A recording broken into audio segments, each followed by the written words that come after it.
Hey folks, it's June 1st, 2025, and it's been several weeks since I've had a chance to put together a video, just life and scheduling and so on, and I've probably screwed up my own algorithm, and so I got to literally start over to get my videos out there. But so those of you who've been following and all that, thank you. My Patreon supporters and so on, thank you.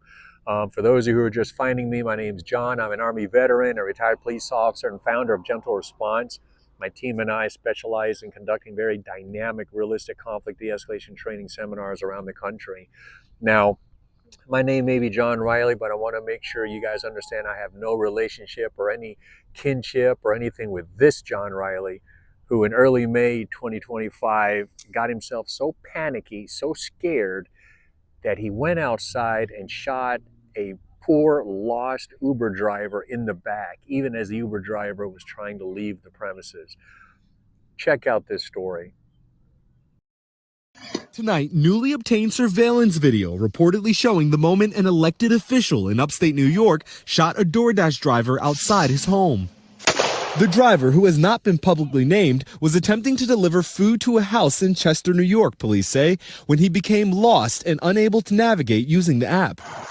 They say he approached several homes asking for directions before arriving at the residence, seen here at a nearby address just before the shooting in a video obtained by News 12. I have a daughter. My phone is broken. Can help. State police say he then went to the home of New York Highway Superintendent John Reilly, who is also a federally licensed firearms dealer.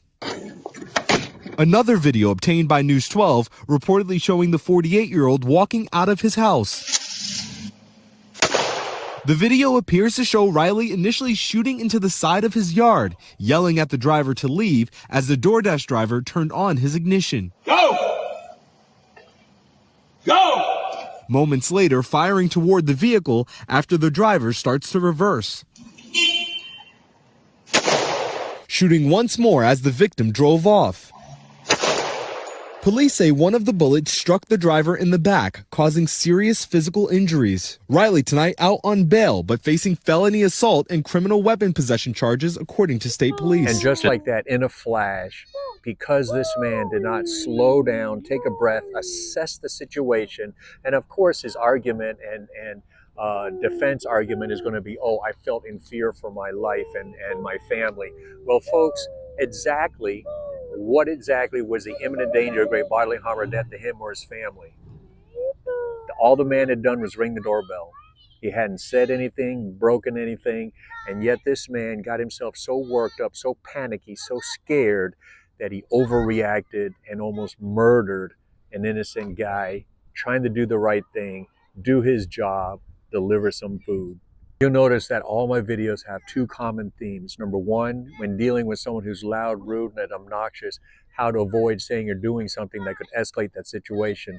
And number two, how to not allow yourself to become so worked up, so stressed out, frustrated, impatient, and offended that you end up saying or doing something that escalates the situation. Now, here's a situation where this person, an unknown person, comes up to your door and rings the doorbell. And where's the threat there? You know, there's several ways to approach your door to challenge an unknown person at your door. Now, for myself, I have a Ring camera. I can address this person without ever coming within 10 feet of my front door.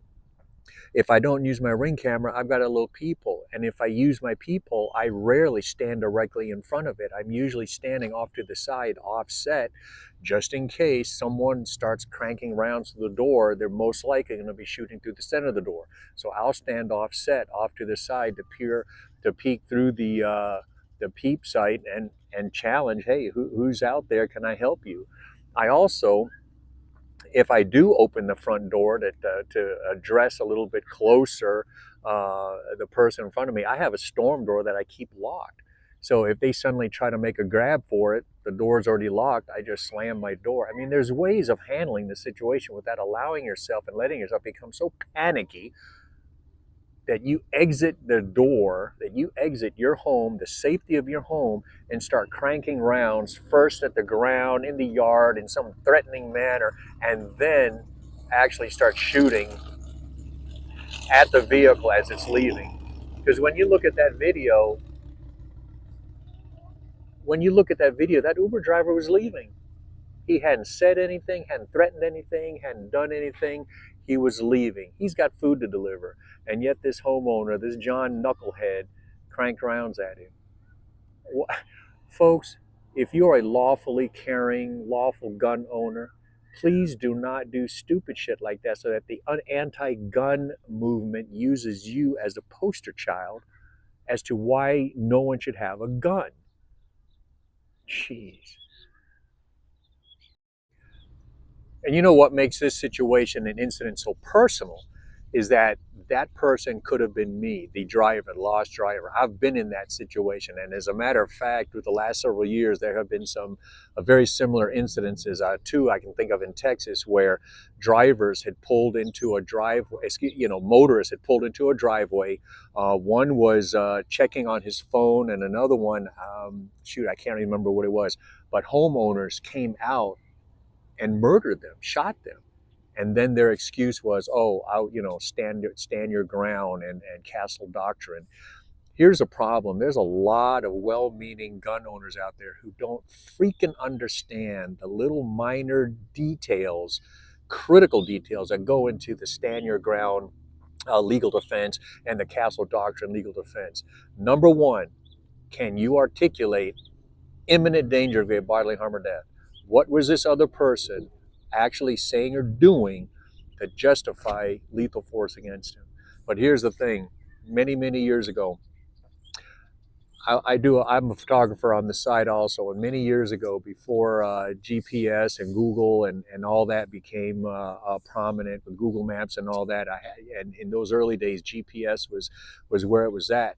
And for those of you who may remember, your Garmin GPS actually still today will sometimes take you down the wrong road or whatever.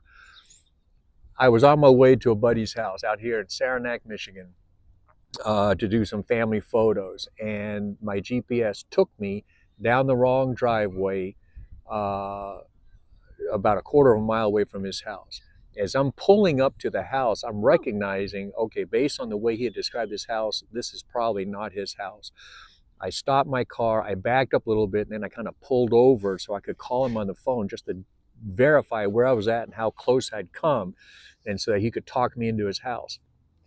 While I'm on the phone, the homeowner whose property I was on came out, and he starts walking towards me, and I kind of wave at him, and I had my phone up to my ear, and I waved at him and just kind of held my phone up, and I put it back to my head so I could keep talking to my buddy. This time the homeowner gets up real close, and I can hear him. I had the windows up and the AC was on, but I could hear him yelling and screaming and gesturing angrily. And I'm like, whoa, okay, whatever. Put the car in gear and I left. But what if he had started shooting at me? I hadn't done anything to threaten him. I was just sitting there. Now, would I have been legally justified to have returned fire? I absolutely think I would have been. But you can see how this absolutely would have turned into a shit show.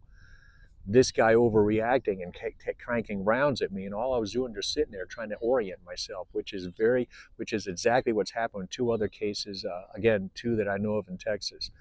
Homeowners who have heard, and maybe you've heard of it too, the castle doctrine and stand your ground doctrine and all this, and yet no one actually takes a moment to actually stop and think and consider the minute critical details involved in those legal defenses. And number one being, can you absolutely articulate imminent danger of great bodily harm or death? What was this other person doing that was so threatening? And so, like in this case up in New York, where this John Reilly got himself so worked up, so panicky, so scared. A scared person with a gun is a dangerous person, as we saw. Thank God that Uber Eats driver is alive today. And just like that, this John Reilly just threw away his life, his reputation, his family time. Family and friends are now kind of sucked down this rabbit hole with him because of his actions. Slow down, take a breath, assess the situation. Recognize this, consider this. You stepping out of your door makes you an aggressor. A first-year law student would not have difficulty making you and painting a picture of you being the aggressor, unless the other person, the suspect, the subjects are absolutely doing or saying something that could be construed as imminent danger of bodily harm or death. You stepping out of your house to investigate an unknown car in your driveway, and then shooting goes down and an innocent person is injured or killed, you're the aggressor. Slow down, take a breath, assess the situation. Is there imminent danger, great bodily harm or death? If not, take a couple deep breaths and just don't overreact. We'll see you on the next video.